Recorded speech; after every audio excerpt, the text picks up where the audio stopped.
Amen. Chaque jour, à chaque heure, j'ai besoin de toi, Seigneur. Amen. Amen. Et là, sa présence est une bénédiction pour chacun d'entre nous. Recherchons sa face dès à présent. Recherchons sa présence parce qu'il est présent. Amen. Amen. Amen. Alors recherchez-le et louez-le. Dieu est capable. C'est vrai? Amen. Amen.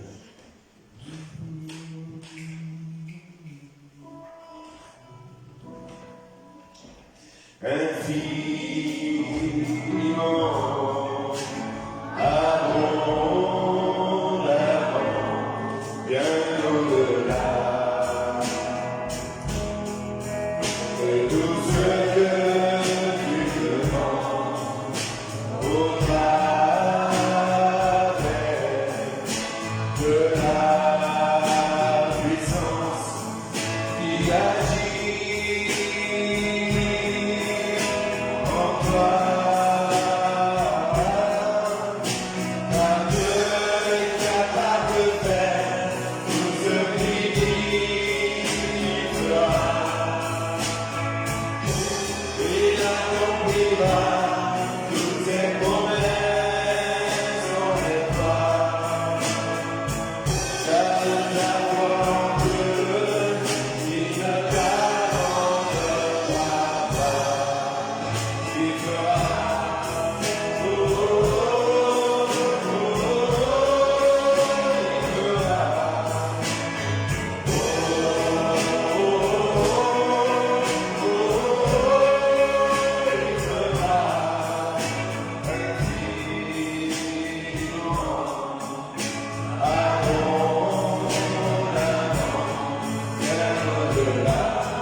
Il accomplira tous tes promesses envers toi. Avec la foi en Dieu, il ne t'abandonnera pas. Il fera.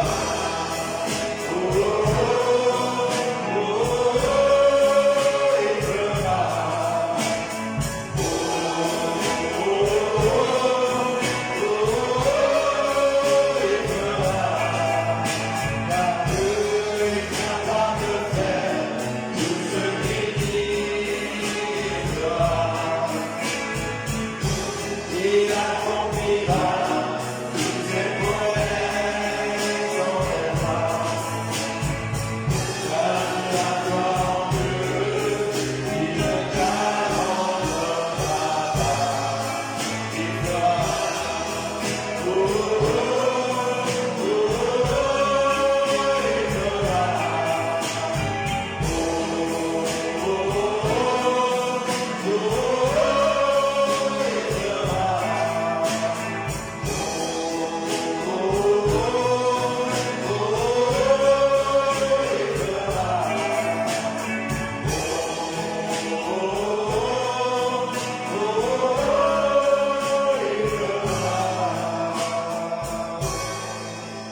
Il fera.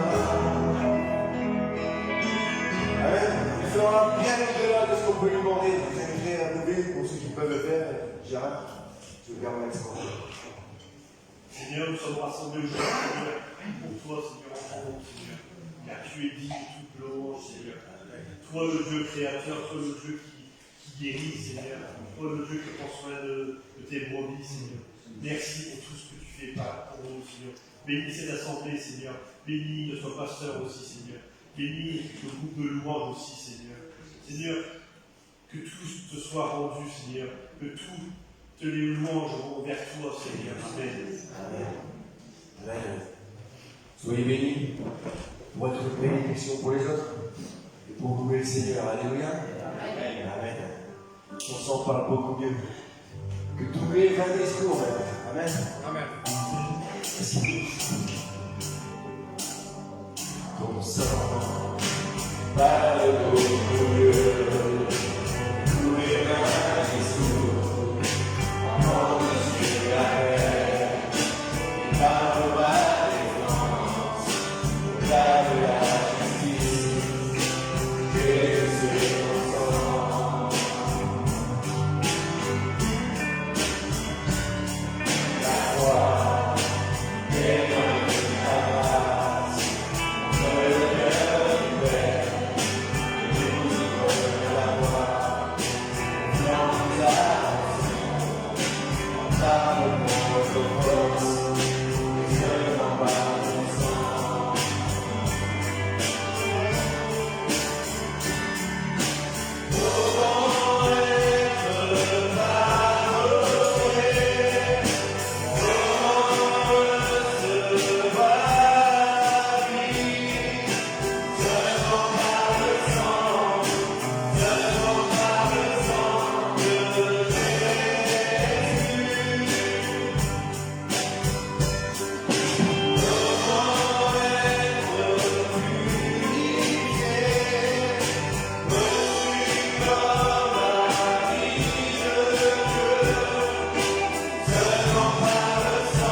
les yeux de nos âmes, puissent voir sa face. Amen.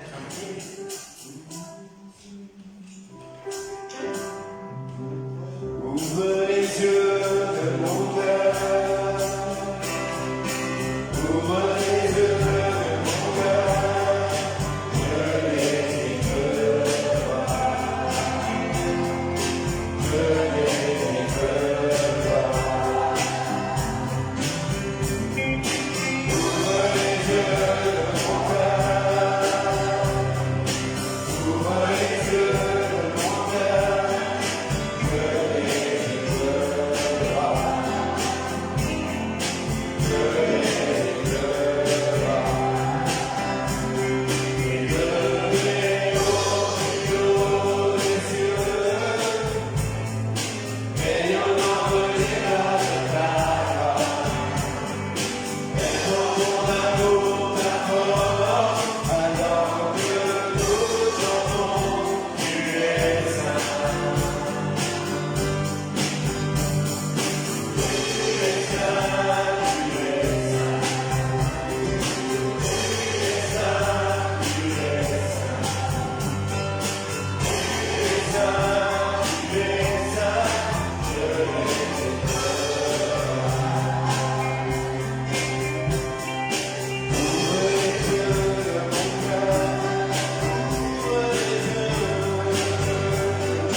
Oui, le Seigneur est saint. Amen. Il est 3 fois saint. Et il nous permet d'être dans sa présence. Quel bonheur, quelle gloire. Alléluia. Que son nom soit béni. Prenons ce chant avant de prendre par la table. Rédempteur adorable.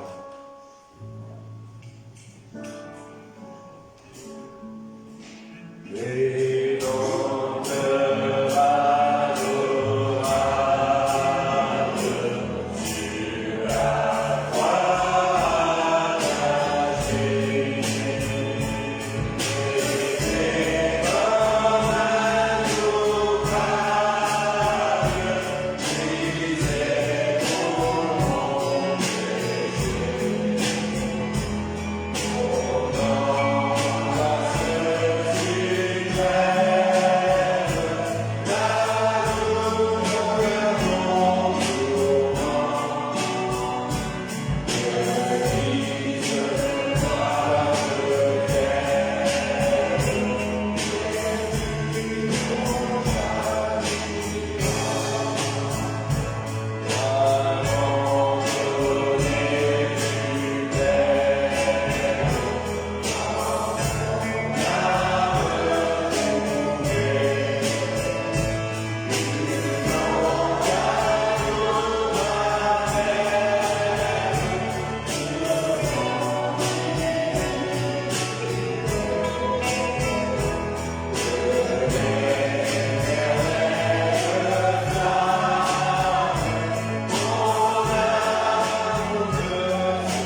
Vivre de ta vie.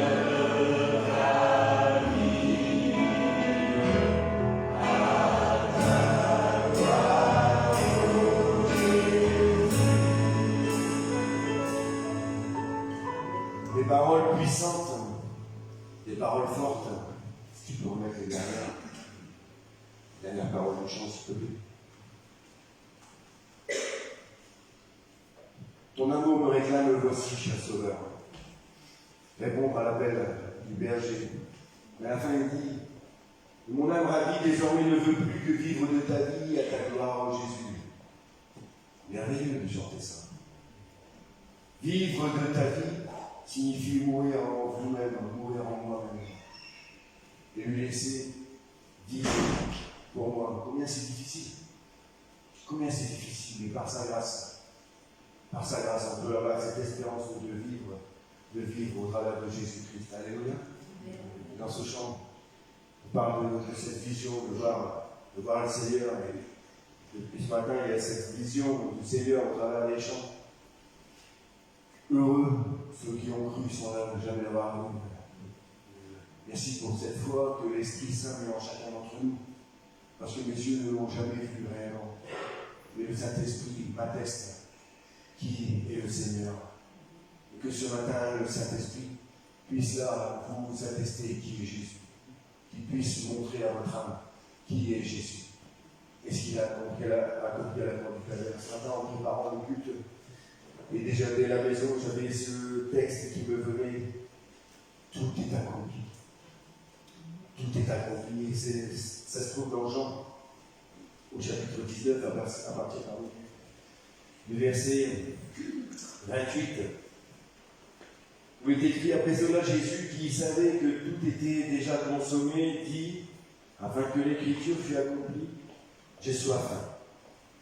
Il y avait là un vase plein de vinaigre.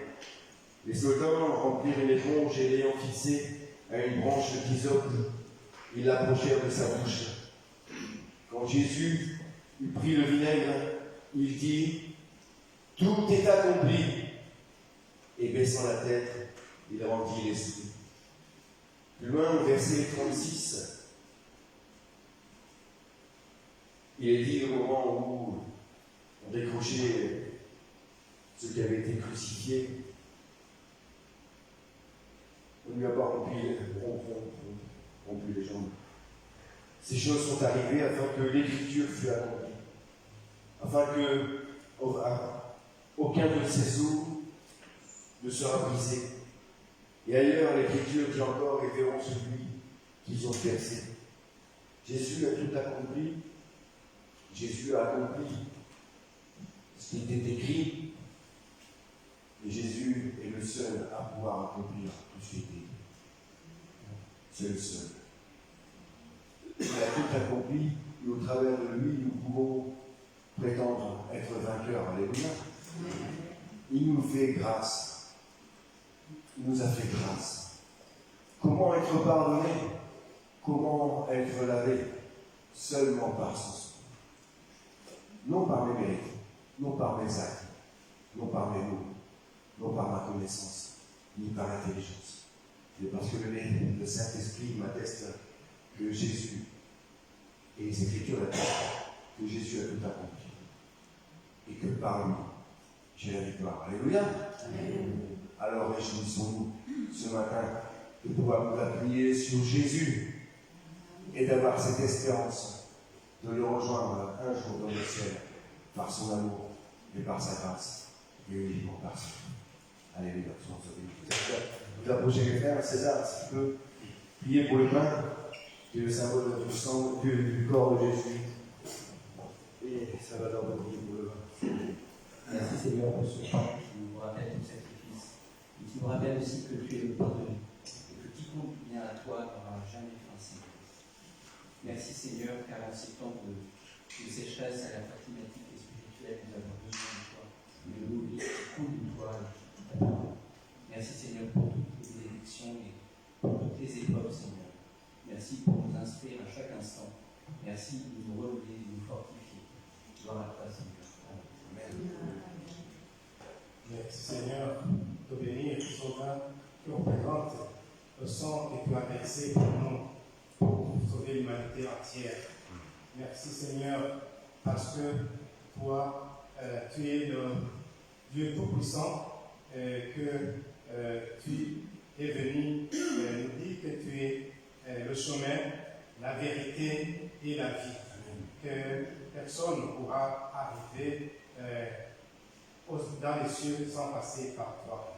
Merci Seigneur, parce que tu nous fais cette promesse et cet enseignement. Et Seigneur, que tous les gens qui croient que vous n'êtes qu'un simple prophète, qu'ils se détrompent, qu'ils puissent savoir plutôt que tu es le Dieu Tout-Puissant qui est venu sauver l'humanité entière sans exception aucune. Merci Seigneur. Alléluia. Amen.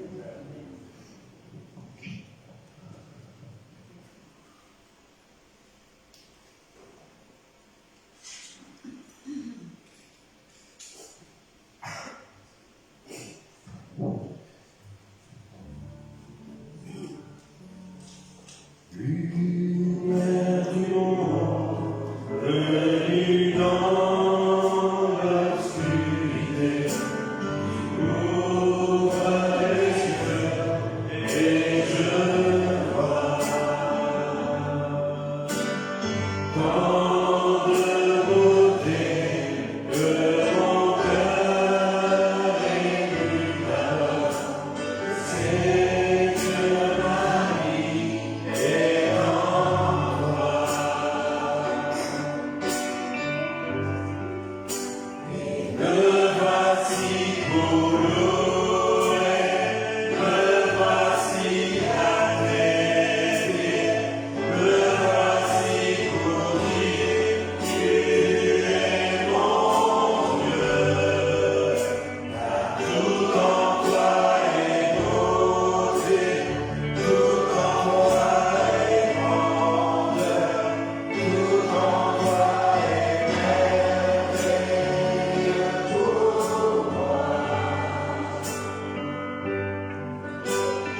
Moi, l'Éternel, élevé au-dessus de tout, ma gloire resplendit dans le ciel. Tu es venu sur cette terre, tu t'es donné par amour.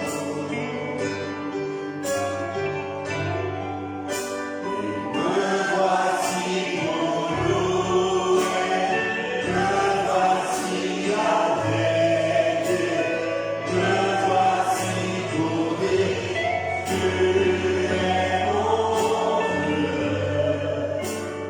Tout en toi est beauté, oui, tout en toi est grandeur, tout en toi est merveilleux pour moi.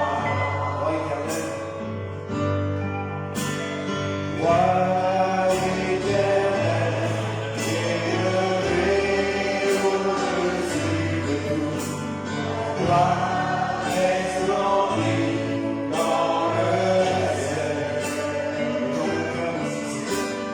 Tu es venu humblement sur cette terre, tu t'es donné par amour.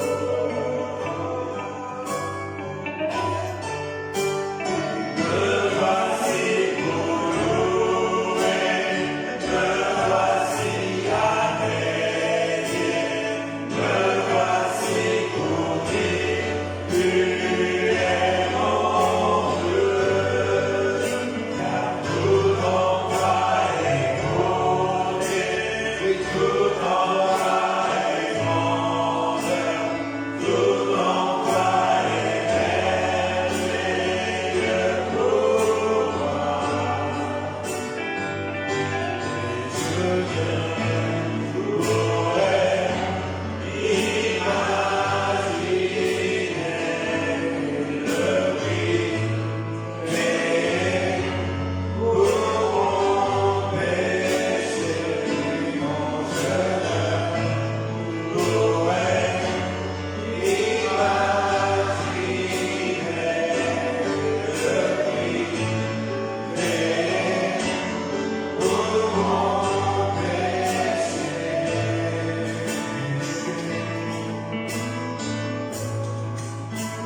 purifier mon cœur.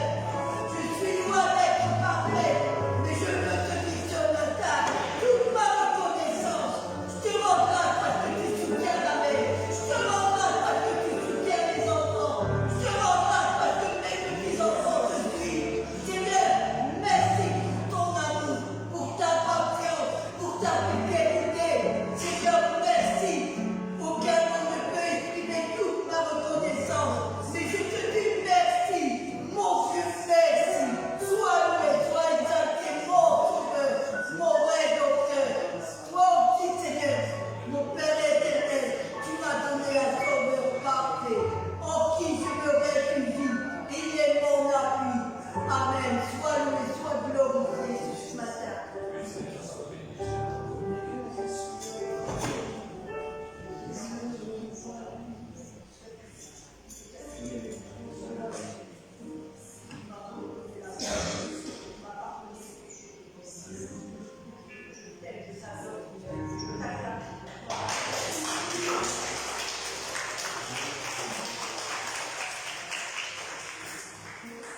Entrez dans tes portes, dans tes familles pour te louer. C'est dans le lieu très saint où tu avais Père, tout ça m'est donné par Jésus-Christ.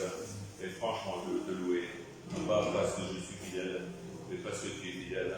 Non pas parce que je tiens ta main, mais parce que tu tiens ma main. Non pas parce que là, je fais des bonnes choses, c'est toi qui fais les bonnes choses.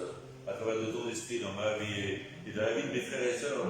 Merci parce que ce que tu as commencé, tu l'achèveras perfectement. Et Seigneur, je pense là être dans le ciel avec les anges, les séraphins, les archanges, on est en train de te louer. Je regarde à toi, je vais avoir les yeux fixés sur toi, parce que tu es le roi des rois, le Seigneur des seigneurs, parce que tu mérites la gloire, parce que tu mérites l'honneur, tu mérites la puissance. C'est toi qui fais ébranler, qui détruit toutes les forteresses, qui détruit là tous les murailles, tous les bases, là des prisons, tu détruis toutes choses. Tu es venu pour libérer. Alors Seigneur, je veux vraiment te louer, te glorifier, parce que tu le mérites ce matin. Amen. Amen. Magnifique. Et le Seigneur.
parler, je t'aime. Et le Père Céleste aime aussi que tu lui dises que tu l'aimes. Il te le dit constamment qu'il t'aime. Alors, réponds-lui, je t'aime, Seigneur. Il est seul, je t'aime. Alléluia, je t'aime.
C'est vrai, Seigneur, que ton amour, pour donner le comprendre, pour comprendre peut-être cet amour que moi, personnellement, je comprends maintenant.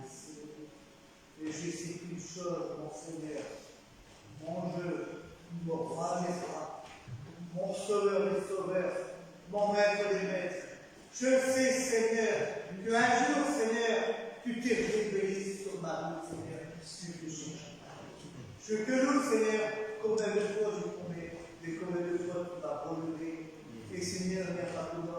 Tu as relevé tant de personnes, Seigneur, avec tes mains d'amour, sa main percée, ce côté percé, avec ses yeux d'amour. Oh, qu'il est beau de prononcer cet amour que tu as envers ta créature et ceux qui te cherchent encore. Mais merci. Qu'il est bon, Seigneur, d'élever sa voix, notre voix devant ce Dieu froid. Oh, merci. Et pourtant, je suis tellement imparfait. Mais Seigneur, mon cœur t'aime à quel temps passe. Ton amour, Seigneur, est plus grand que les océans, Seigneur, plus profond, Seigneur.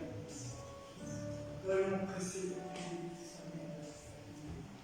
je sais qu'un jour, mes yeux verront Jésus. Je sais qu'un jour, mes yeux verront Jésus.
Seigneur, si vous pouvez le partager. Je vais poser tes mains sur cette église, Seigneur. Je veux te louer pour cela, Seigneur. Qu'un jour, j'ai rencontré cette église, Seigneur. Sois béni, on pense à vous, Jésus. Tes mains percées. Encore qu'il y ait une ligne à la croix, Seigneur. Cela sera percé dans sa croix, Jésus. Je te loue, je te rends grâce. Amen. Amen. Je sonnerai l'hiver, les astres du lavé, les océans, les mers, nous me révèlent la majesté.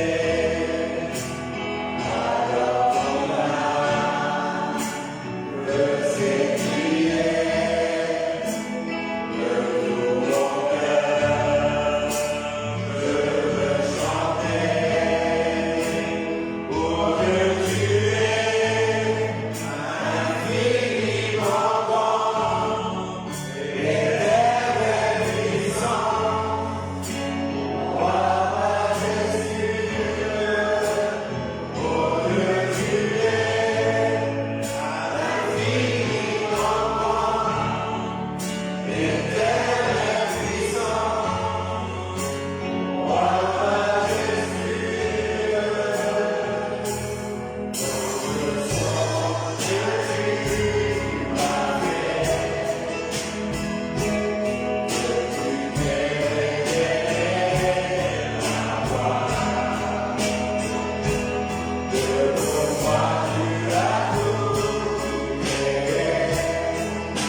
soit loué à nous deux. Honneur et majesté à toi, Seigneur.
Au nom de Jésus, agis.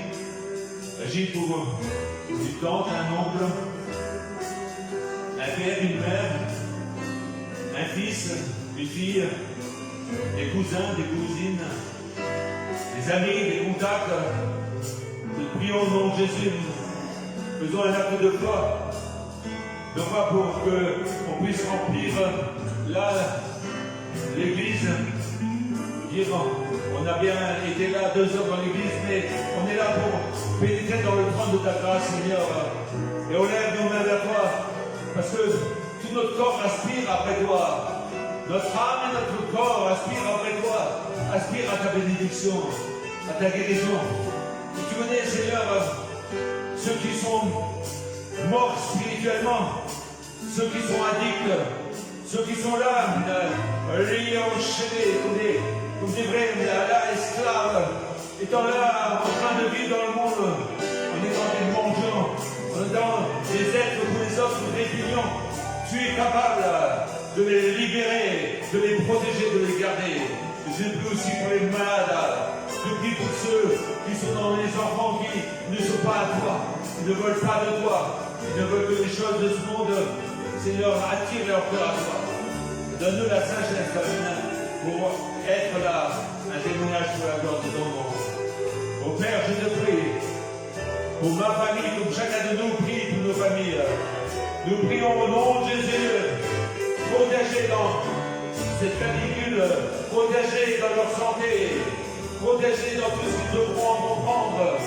Et aussi, tu peux donner notre ordonnance que les docteurs ont pu dire concernant une maladie. Tu peux montrer que tu es le Dieu, parce que tu es Dieu. Nous le croyons. Nous ne voulons pas dire prouve que tu es Dieu. Mais nous voulons te dire, Seigneur, le monde veut voir ta gloire. Oh Seigneur, montre ta gloire. Au nom de Jésus. Au nom de Jésus. Touche ceux qui sont en train de regarder. Touche ceux qui sont blessés spirituellement. Touche-les. Bénis-les.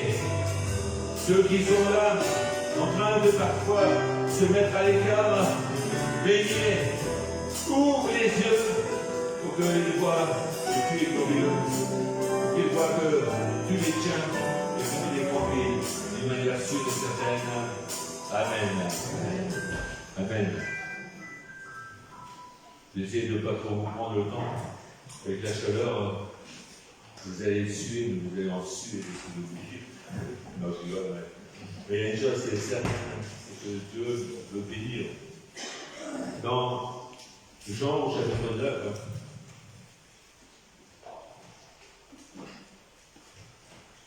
je ne sais pas si j'aurai le temps de tout vous dire, mais bon, tant pis, on dira la semaine prochaine. Il dit Jésus vit en passant un homme aveugle de naissance. Ses disciples lui posèrent une question.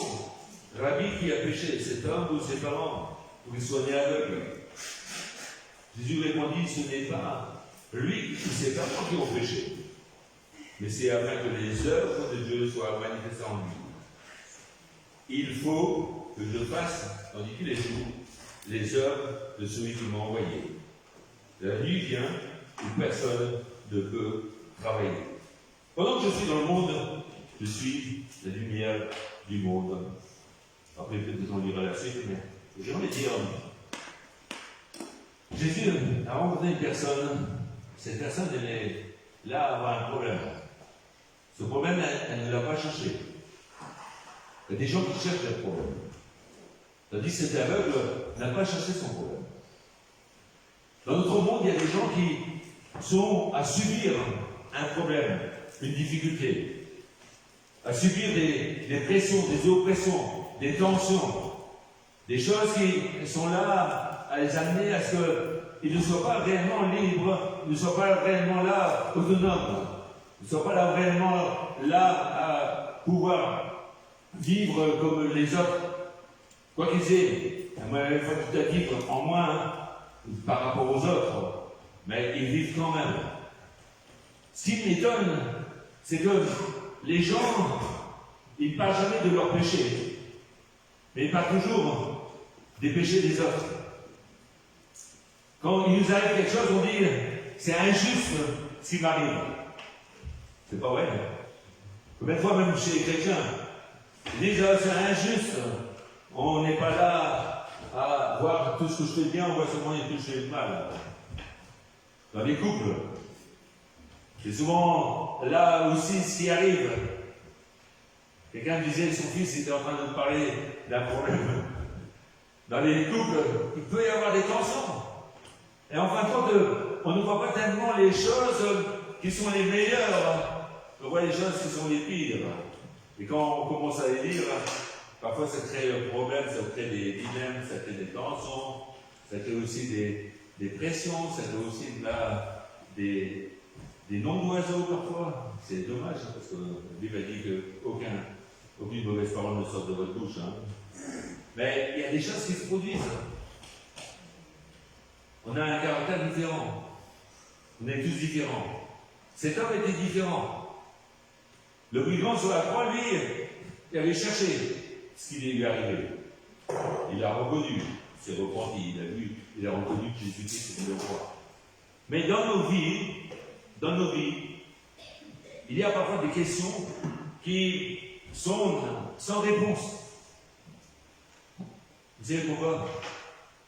Parce que souvent, nos prières sont adressées pour que Dieu nous réponde à la manière dont on pense.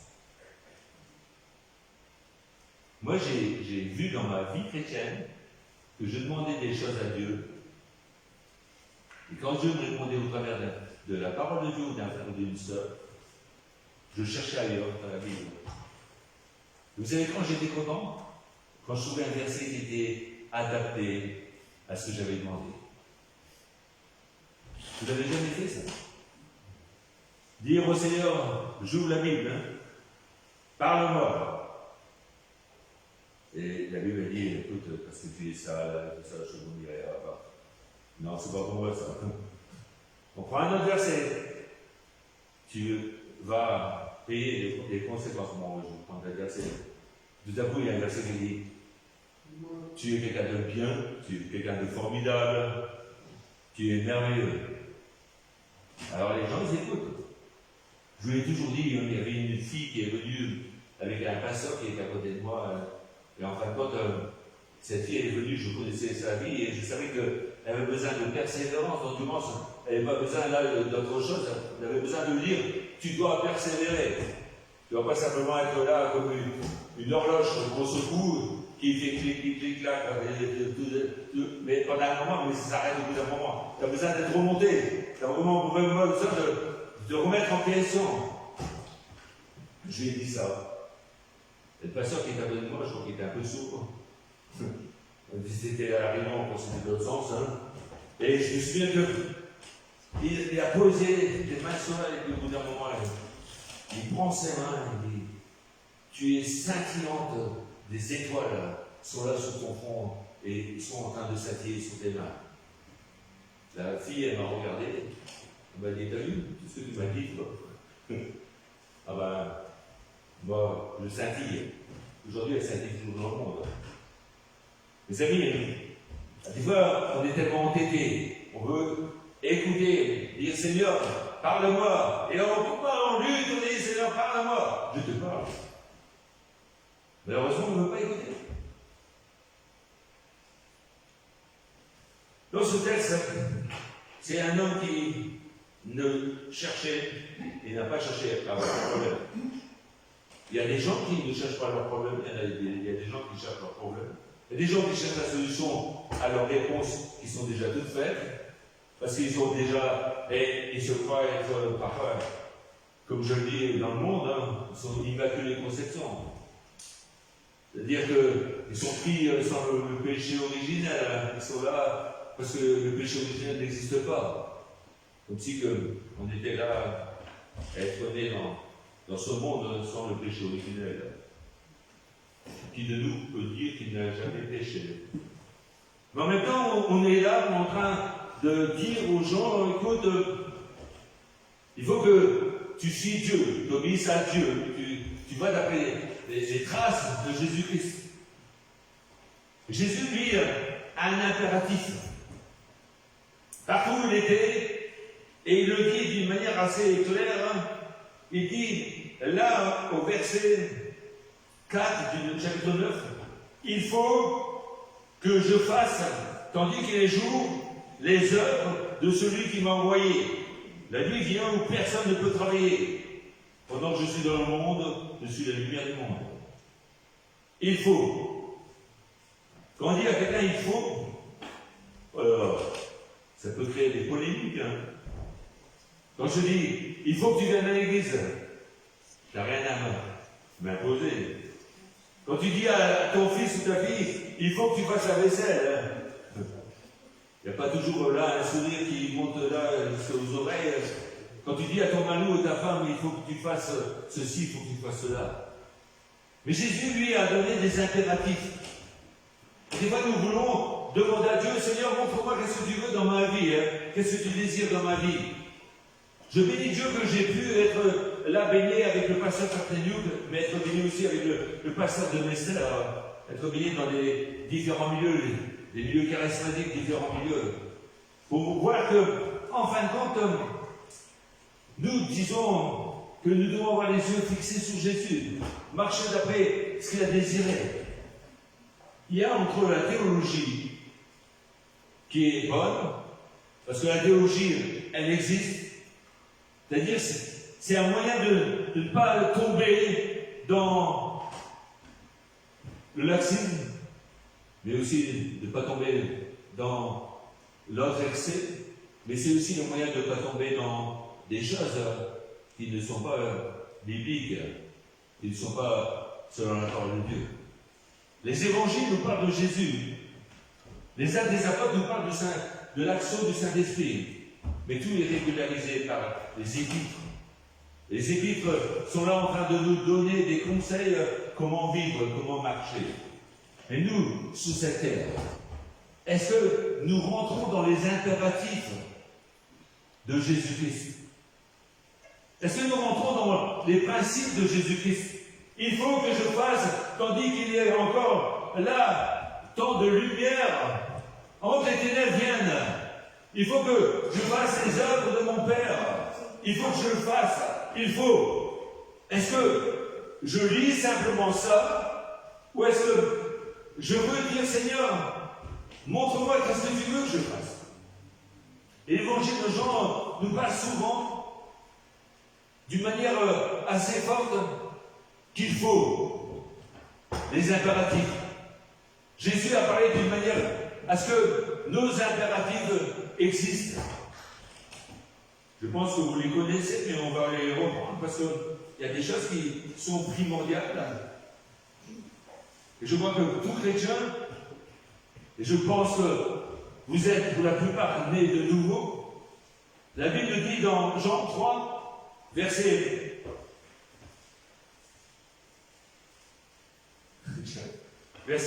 7, ne t'étonne pas que je t'ai dit, il faut que vous naissiez de nouveau. Il faut. Notre rôle à nous, en tant que chrétiens, quand on dit je veux te ressembler, Jésus a dit, il faut que pendant qu'il y ait la lumière, il faut que et que je fasse les œuvres de mon Père. Tant que les ténèbres ne viennent pas sur la terre. Aujourd'hui, les ténèbres sont encore plus grandes qu'au temps de Jésus. Aujourd'hui, nous vivons des temps qui sont apocalyptiques. Des temps qui sont là, on pourrait dire, difficiles. Il y a des gens qui disent que la vie chrétienne elle est difficile. J'aimerais dire, la vie sans Christ est difficile. Parce que je plains tous ceux qui n'ont pas Jésus-Christ. Je plains aussi tous ceux qui disent, moi je crois en rien, parce qu'ils croient à des milliers de mystères. C'est-à-dire que moi je crois en un seul mystère, Dieu créateur, et envoyé son Fils, et son Fils a envoyé le Saint-Esprit, et tout nous est révélé dans sa parole. J'ai une plus petite foi, mais j'ai une foi qui n'est pas là à être théologique, mais j'ai une foi qui nous amène à ce qu'on est transformé. Et comment être transformé? On pourrait dire que Jésus a dit, il faut que tu naisses de nouveau, débrouille-toi. Mais il est dit dans le verset 14, et comme Moïse éleva le serpent dans le désert, il faut de même que le Fils de l'homme soit élevé, afin que quiconque croit en lui ait la vie éternelle. Voilà que nous avons un message qui est simple à annoncer. Dire aux gens, il faut que tu naisses de nouveau. Et les gens pourront rentrer dans une discussion, dans un dialogue, comme au temps de Jésus, hein, dire comment je peux rentrer dans le ventre de ma mère. Hein. Ben, c'est vrai. Hein. Moi, j'étais beaucoup plus grand que ma mère. Comment j'aurais pu rentrer de nouveau dans? Mais la nouvelle naissance, elle nous est donnée uniquement par quoi? Par le fait que le Fils de l'homme doit être élevé, comme au temps de Moïse, le serpent d'airain a été élevé. Le message était simple, était clair. Il est adapté à tout le monde. Tout le monde peut l'annoncer. Il y avait des tentes qui étaient autour. On peut dire aujourd'hui, il y a des maisons qui sont autour de nous. Et nous devons annoncer aux gens qu'il faut qu'ils naissent de nouveau. Mais en même temps, il faut montrer qu'il y a quelqu'un. Tous ceux qui sont liés, et tous ceux qui sont piqués par, là, le serpent d'airain, tous ceux qui sont piqués par ce serpent où le venin amène la mort. Alors ce n'est pas une chose rationnelle, mais c'est une chose, c'est la puissance de la croix. Cette semaine, parlant avec des personnes, je leur ai dit, et cette personne ne voulait rien savoir, je dis la puissance de la croix, c'est une folie pour ceux qui périssent. Mais c'est la puissance de Dieu pour le salut de quiconque croit. Au temps de Moïse, ils étaient piqués, ils étaient en train de souffrir dans leur tente, ils étaient là en train de vivre dans leur tente en attendant la mort. Mais il y avait des messagers qui ont parti. Et les messagers ont annoncé, sortez de votre tente et regardez ce serpent d'airain. Quiconque regardera le serpent d'airain, alors automatiquement, le venin de la mort, le venin là qui amène toutes les douleurs, toutes les souffrances, disparaissent parce qu'ils ont regardé, ils ont obéi à la parole de Dieu. De la même façon aujourd'hui, nous devons amener les gens au plus vite et le plus rapidement à la croix du calvaire. Nous devons demander au Saint-Esprit qui nous conduit à ce que les gens puissent voir l'amour divin, l'amour suprême, l'amour avec un grand. L'amour avec là le fait que les gens, même si on dit c'est pas rationnel, j'y comprends rien, mais on leur dit écoute, sors de ta tente, regarde, sors de toi-même, regarde la croix du calvaire, regarde le Fils de Dieu en train d'être ensanglanté, regarde le Fils de Dieu en train d'être couronné d'épines. C'est pas pour lui-même. Regarde le Fils de Dieu qui a été abandonné, qui a été séparé. L'abandon, c'est la chose la plus terrible.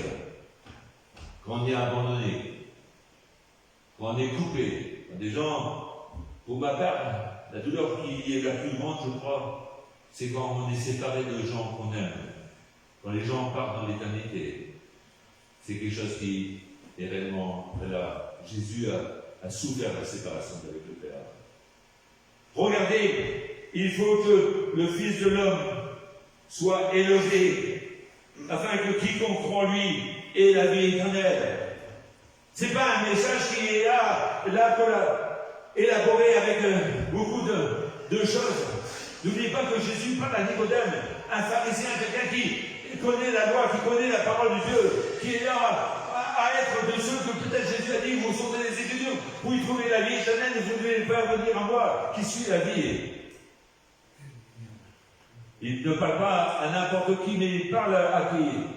Il parle à un homme qui était inscrit là, comme pharisien.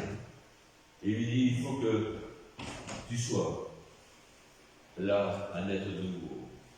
Il faut que tu regardes la même façon, et on le verra. Peut-être aujourd'hui, on le verra, il était à la croix. Parce que c'est à la croix du calvaire que se trouve là notre salut. Dans la mort et dans la résurrection de Jésus. Dans sa mort, le pardon de nos péchés. Dans sa résurrection, notre justification.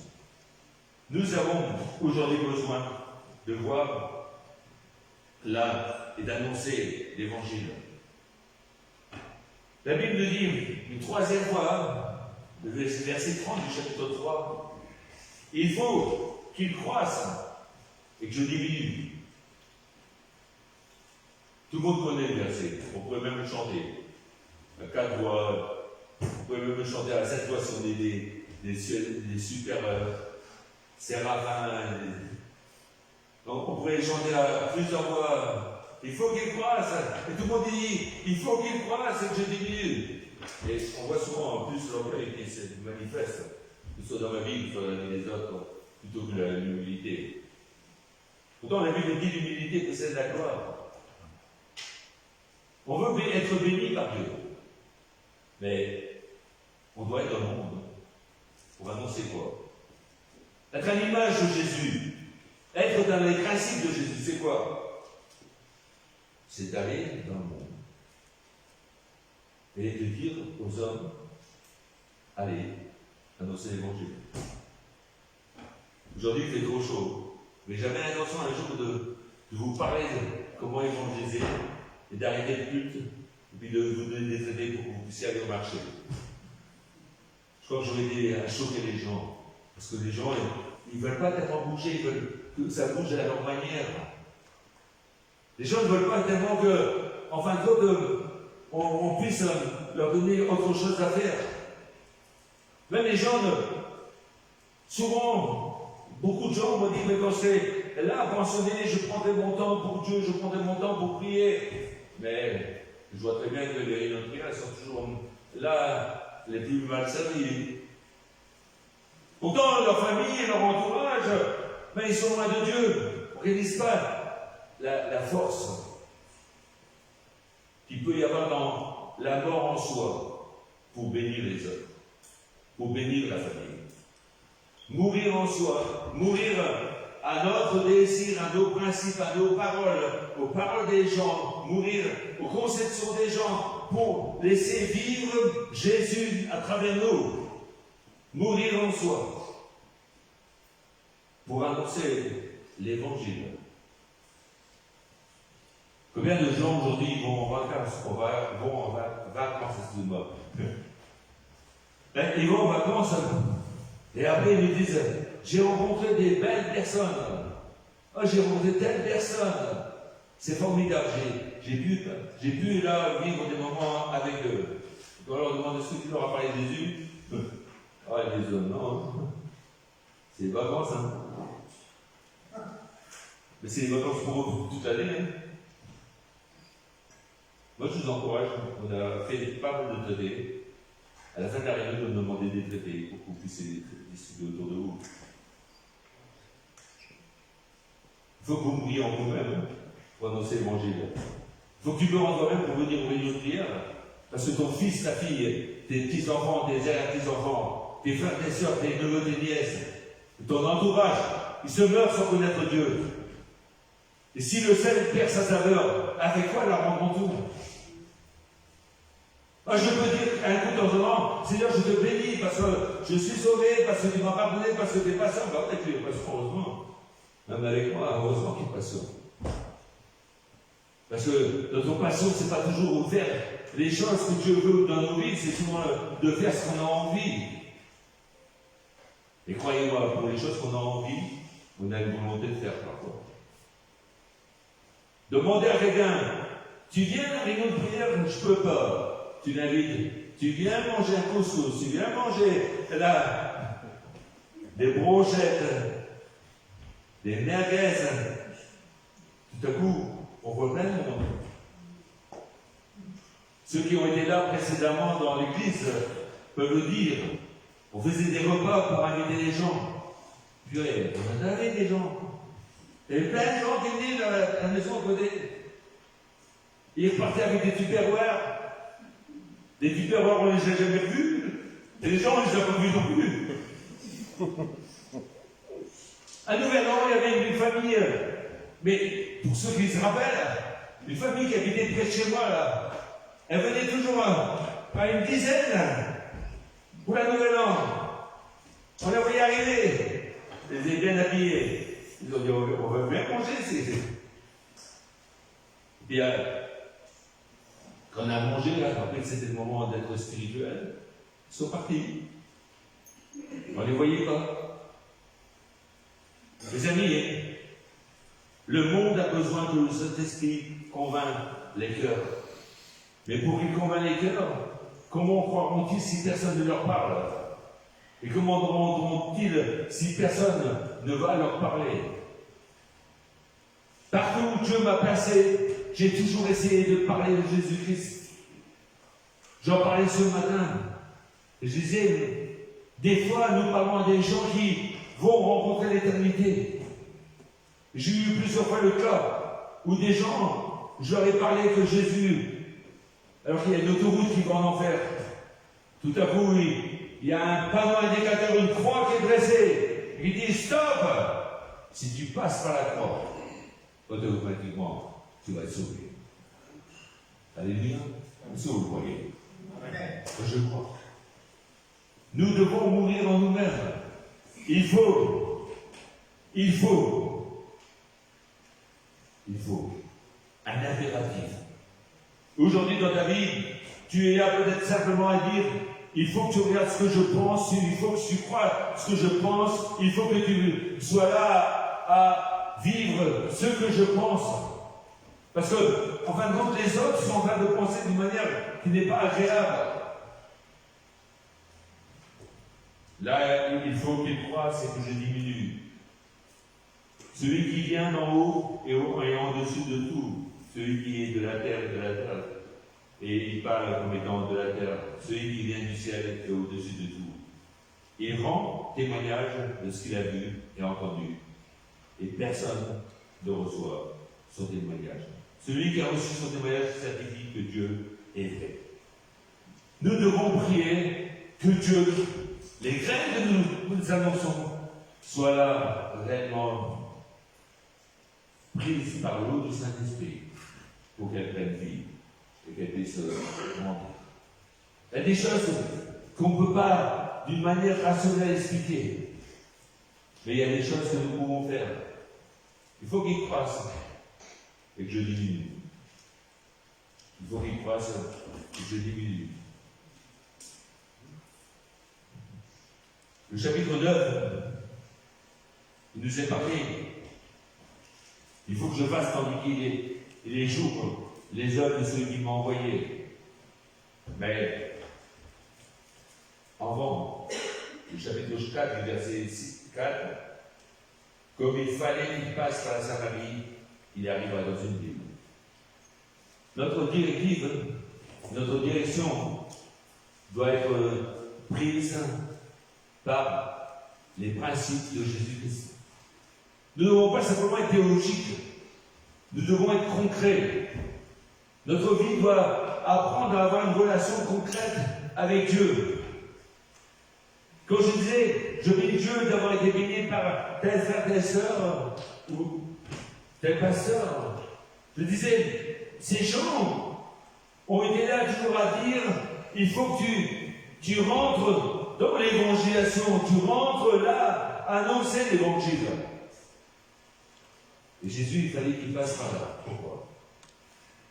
Pour voir une Samaritaine, pour voir une femme qui n'a pas beaucoup d'intérêt. Il fallait qu'il passe par là. Il y avait une obligation.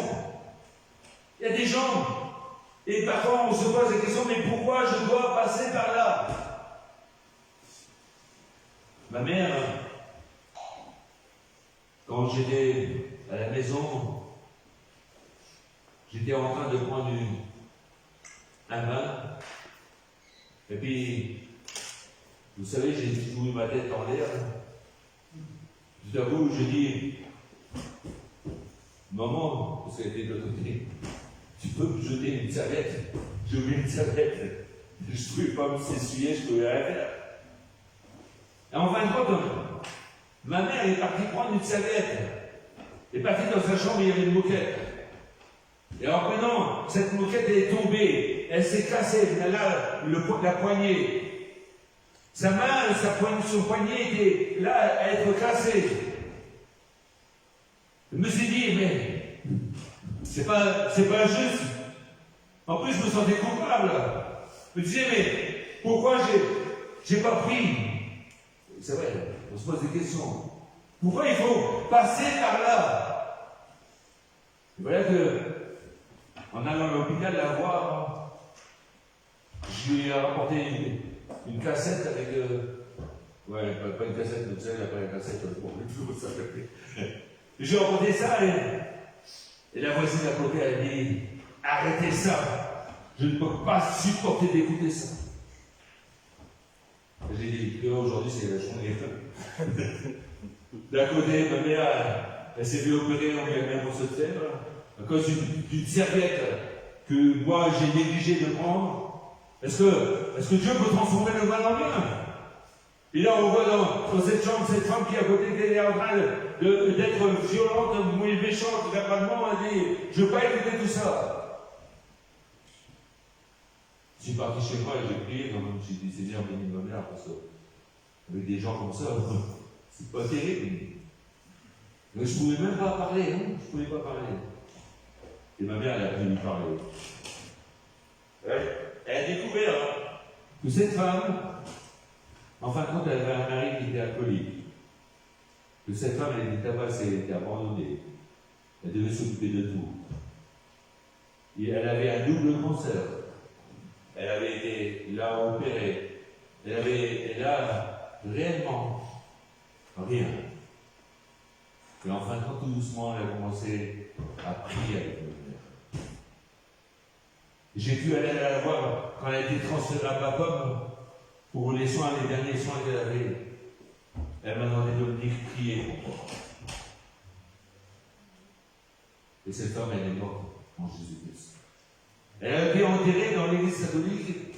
Et l'église catholique, elle disait, le prêtre disait, je plains, et comment dire, de tout cœur avec son mari aimant, qu'il a supporté, qu'il a porté durant la douleur. Ouais, mon avis. Vous savez, je tourne aussi avec un gars que j'avais reçu à la maison et c'est des premiers Noël qu'il pouvait passer correctement et il est mort. J'étais à son enterrement à midi et le prêtre me laissait ma conseil, il dit Seigneur, bénis son âme, bénis sa femme et bénis ses enfants. Et au début, je dis oh, pardon, j'ai oublié qu'il était là, célibataire. Connaître les gens, c'est important, avant de pouvoir leur parler de quoi que ce soit. Cette semaine, j'étais avec une personne et j'ai dit aux gens, ce que vous vivez, je ne sais pas si j'aurais réussi à le traverser. Ça vous est jamais arrivé de dire ça? De dire, il y a des choses que vous voyez les gens vivre, et vous ne pouvez pas les vivre. Franchement, si vous vous mettez un peu à la place, la Bible dit, ayez en vous les sentiments qui étaient en Christ. Alors les gens disent, on ne doit pas avoir de sentiments, on ne doit pas avoir d'émotions, on doit être des robots. Entre les sentiments, c'est quelque chose que nous gardons d'une manière à ce qu'il y a des choses qui sont construites dans nos sentiments. Comme l'amour, comme l'obéissance, la fidélité, comme les principes de nos vies. Nous devons avoir des sentiments qui sont nobles, d'après la Bible. Mais nos émotions sont souvent prises par des choses qui sont en face de nous. Jésus qui a vu la foule, qui était là sans berger, sans rien. La Bible dit qu'il était ému de compassion.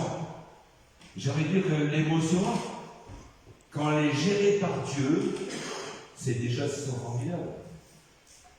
Parce que Dieu n'a pas créé des chairs, des cœurs de pierre, mais des cœurs de chair. Et les émotions, elles ne sont pas contradictoires avec la Bible. Quand nous sommes dans le monde, c'est les émotions qui nous conduisent. Quand nous sommes en Christ, c'est Dieu qui est là. On dit Seigneur, gère les émotions. Quand vous avez... J'ai écouté quelqu'un qui disait, il y a des années de ça, il y a un pasteur qui était venu ici, qui a dit, on a dansé à la tombe, à l'enterrement d'un enfant. On a dansé. Honnêtement, j'étais choqué. Parce que je crois qu'on a beau à faire, on peut être pris dans un engrenage un peu bizarre et danser. Si on pleure, c'est normal. C'est des émotions qui nous viennent. Les premiers chrétiens, quand Paul devait partir, ils ont été là à se mettre à genoux. Ils ont commencé à prier au corps. Et qu'est-ce qu'ils ont fait? Pourquoi ils ont pleuré? Pas parce qu'ils avaient vu Jésus, non pas parce qu'ils auraient pu la foi, mais ils ont pleuré parce qu'ils ne verraient plus le visage de Paul. Que des chrétiens qui sont charnels, sont émotionnels, qui sont sans sentiment. Non, ils avaient des caractères de chair. Aujourd'hui, je ne veux pas créer des robots. Et je crois que tu n'es pas un robot. Tu es un fils qui doit montrer le caractère du Fils de Dieu. Tu dois montrer et tu dois agir d'après les principes. Tu ne dois pas simplement avoir une théologie qui soit claire. Annoncer l'évangile. Quel âge que tu as spirituellement. Parce que les ténèbres viennent. Et là, il fallait qu'il passe par la Samarie, c'était quoi une Samaritaine. Puis Jésus, il parle avec elle. Et cette femme, en fin de compte, elle parle. J'aimerais dire que quand Jésus parle avec elle, le verset 9, il dit, la femme samaritaine lui dit, comment, toi qui es juif, me demandes-tu à moi, moi qui suis une femme samaritaine, les juifs, en effet, n'ont pas de relation avec les Samaritains. Bien. Pas de relation avec les Samaritains. Hein? C'est biblique, hein? C'est biblique! Moi, je ne veux pas être simplement là, et je demande à Dieu, et je ne suis pas souvent un gars théorique. J'y vais parce que c'est biblique, j'y vais pas parce que c'est pas biblique. Quand Dieu m'a donné des paroles de révélation pour des certaines personnes, si j'ai cherché à savoir si c'était biblique, je ne trouvais rien du tout dans la Bible qui parlait de ça. Et pourtant, c'était salutaire. J'avais trouvé dans la Bible qu'il fallait se montrer et être un témoin de Jéhovah pour emmener quelqu'un de nouveau à Dieu. Et j'ai joué pendant près de 3 heures avec un frère, vous l'avez connu, Jean-Yves Concile. Dans 3 heures, j'avais quitté l'église pendant 3 ans. Dans 3 heures, je lui ai fait croire que j'étais chez des mains de Jéhovah. Au point que quand je suis parti, je lui ai dit, écoute, toi aussi tu viendras, je t'invite à la salle du royaume, là, le dimanche à 15h30. Je me suis dit, mais qu'est-ce que c'est que ça? Le gars était fondateur Bernard, et Bernard, il devait travailler la grande main, il dit, c'est vrai que Dominique est devenu témoin de Jéhovah, il dit, mais j'en sais rien, laisse-moi dormir. Et l'après-midi, il est venu à la maison, en 15h30. Il était bien content de venir avec moi à l'église. C'est la passion de lui qui était venue et s'est repenti. Il faut que je traverse ces choses. Non? Là, les principes de Dieu ne sont pas toujours là, immaculés dans nos vies. Je ne dis pas par là qu'il ne faut pas suivre la parole de Dieu. Je crois que ça fait des années que je suis là. Je crois au principe de la parole de Dieu. Mais ce texte dit, si tu connaissais le don de Dieu et celui qui te dit de ne pas avoir, tu aurais toi-même demandé à avoir, il t'aurait donné de l'eau vive. Le Seigneur lui dit, femme, tu n'as rien pour puiser le pied profond. D'où es-tu cette fois, cette eau vive? Est-ce que tu es plus grand que notre Père Jacob, qui nous a donné des filles, qui a bu lui-même? Et Jésus dira, quiconque boit de cette eau en soif, mais celui qui boira de l'eau que je lui donnerai n'aura jamais soif, et l'eau que je lui donnerai deviendra en lui une source d'eau qui jaillira jusqu'à la vie éternelle. La femme lui dit, ben écoute, tu as raison. La femme lui dit, Seigneur, donne-moi cette eau, afin que je n'ai plus soif, que je n'ai plus pour puiser. Quand Jésus lui montre qu'il y a un problème chez lui, Jésus dit, va, lui dit Jésus, appelle ton mari. C'est bizarre, hein? Il dit, appelle ton mari. Le mariage. Et viens ici. La femme répondit, je n'ai pas de mari. Et Jésus lui dit, tu as raison de dire, je n'ai pas de mari. Car tu as 5 maris, donc elle a été mariée 5 fois. Hein? Et celui que tu as maintenant n'est pas ton mari. Le mariage est capital dans la vie chrétienne. Dans l'hébreu, il dit que le mariage soit honoré de tous. Et là, Jésus lui montre que, en fin de compte, tu veux être béni, tu veux boire de l'eau vive, bah écoute, rien de problème.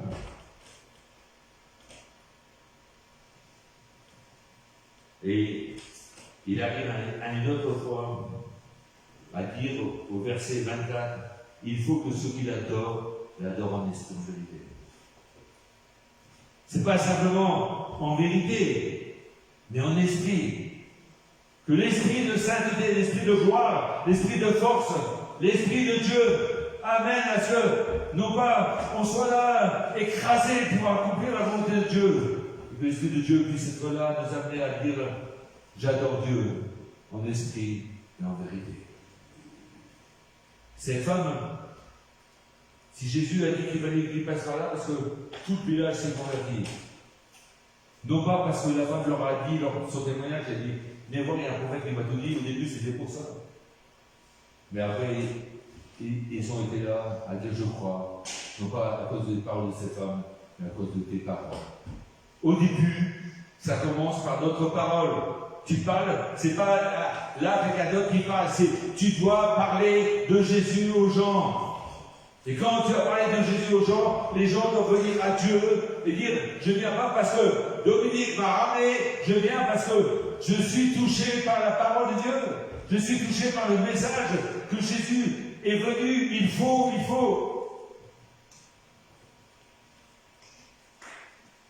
Dans le chapitre 10, le 9, excusez-moi, il faut que je fasse les œuvres. Le chapitre 10,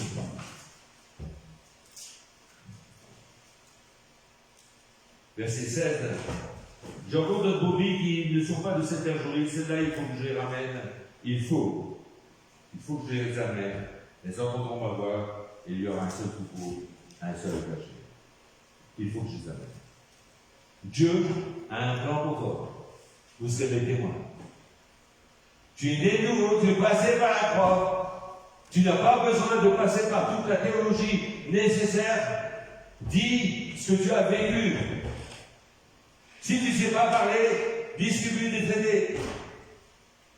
Vous allez me dire, moi je veux dire, j'ai demandé aux anciens, j'ai demandé aux pasteurs, j'ai demandé à des gens plus compétents de parler. Pour donner un traité, c'est pas difficile. On a du mal à d'accord. Honnêtement, c'est vrai qu'il y a des gens qui sont là de passage, on dit, tiens, arrêtez. On a du mal, je me souviens d'avoir été au restaurant, et pendant longtemps, il y avait toute une équipe, je voulais discuter avec l'équipe, ils m'ont dit, ah non, on va pas ça là. Bah, c'est pas toujours agréable. Mais j'aimerais vous dire, annonçons la bonne nouvelle à tous ceux qui nous entourent. Annonçons que les gens doivent naître de nouveau. Et pour naître de nouveau, il faut qu'ils passent par la croix du calvaire. Quand ils sont passés par la croix du calvaire, il faut qu'ils diminuent et que Jésus grandisse en eux. Et que après qu'ils sont là à diminuer, à grandir, ils vont là aussi faire des choses que Dieu leur demande de faire. Il y a des il faut. Témoignage qui est important. Je vois que j'en reste là parce que sinon je voulais vous parler de cet aveugle, mais il y a beaucoup de choses à dire. J'aimerais vous dire qu'il faut que vous fassiez, il faut que je fasse les œuvres de Dieu tant qu'il y a encore la lumière qui est Jésus-Christ. Amen. Amen. Alors à la fin de la réunion, j'espère qu'il y en a beaucoup qui me demanderont des traités. Parce qu'il faut passer de l'intellect à la pratique.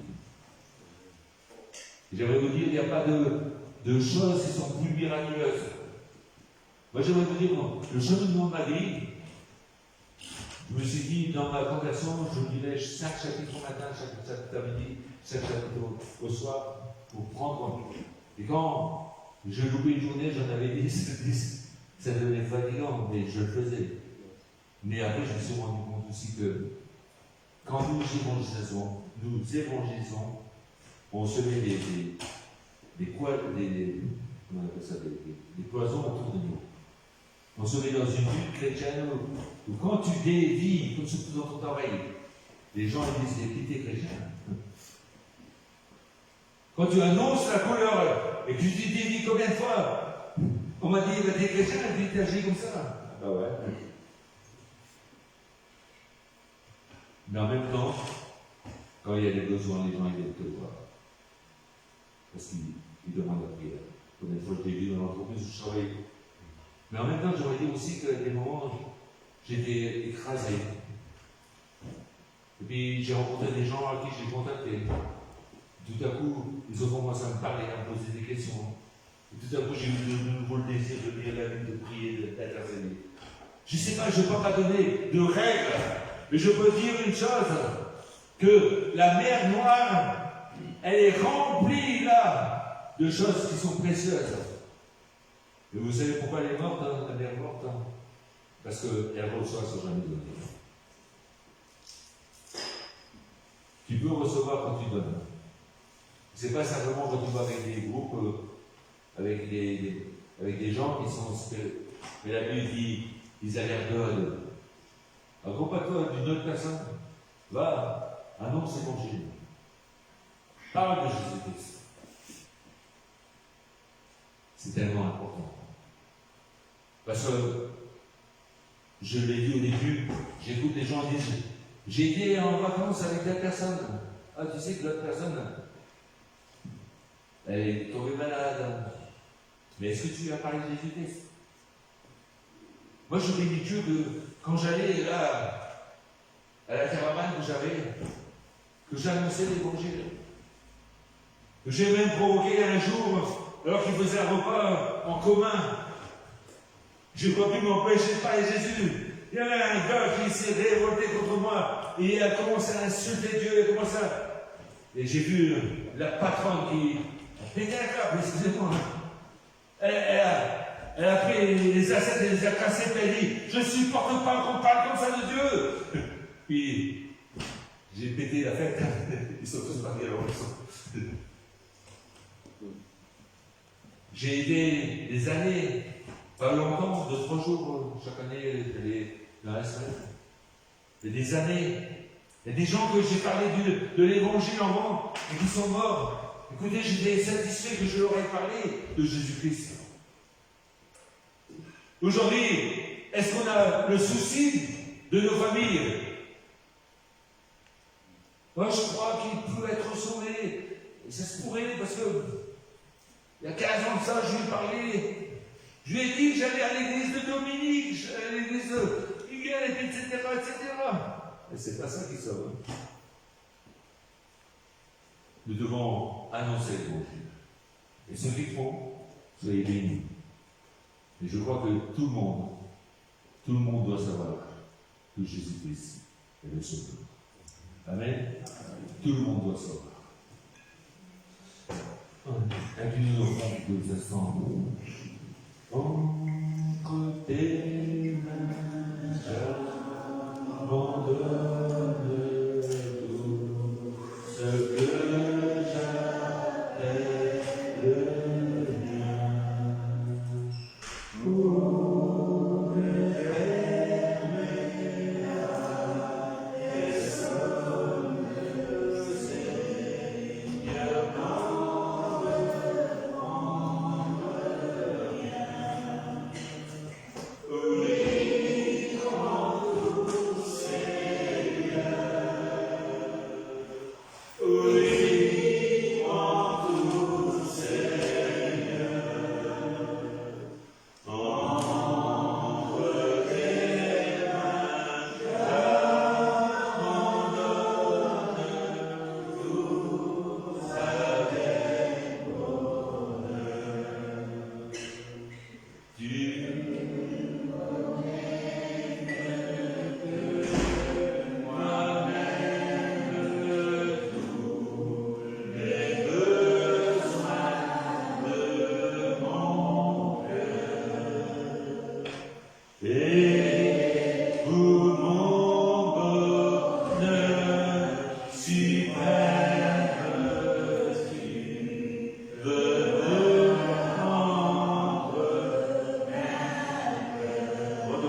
soif et le refrain, je vais vous demander, vous qui êtes peut-être dans une situation où vous dites humainement, je ne peux pas arriver à m'en sortir.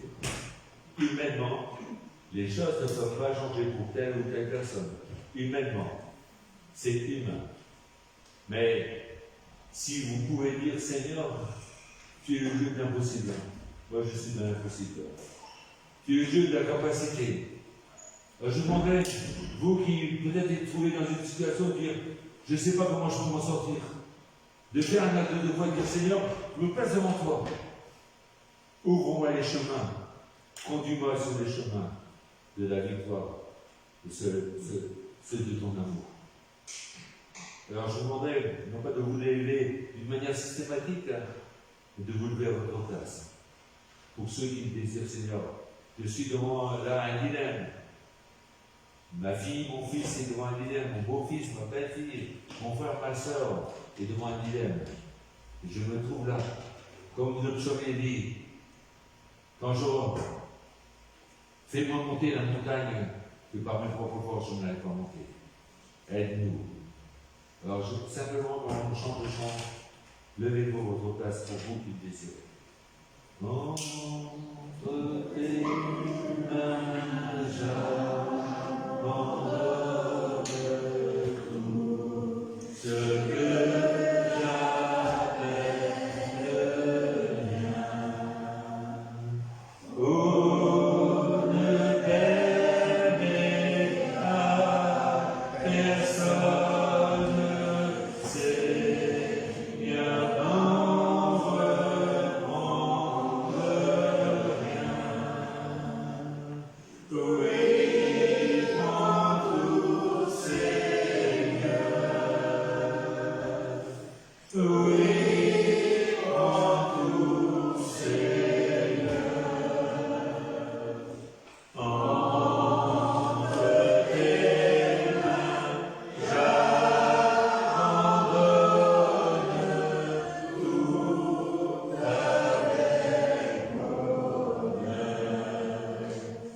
Je n'ai pas peur de suivre sur le chemin de la croix. C'est pourquoi que je veux vivre, je connais, j'aime ta voix. Oui, en tout, Seigneur. Oui, en tout, Seigneur. Entre tes mains, j'abandonne tout avec bonheur. Tu connais mieux que moi-même tous les besoins de mon cœur. Et pour mon bonheur suprême, tu veux me rendre vainqueur. Oui, prends tout, Seigneur. Oui, prends tout, Seigneur.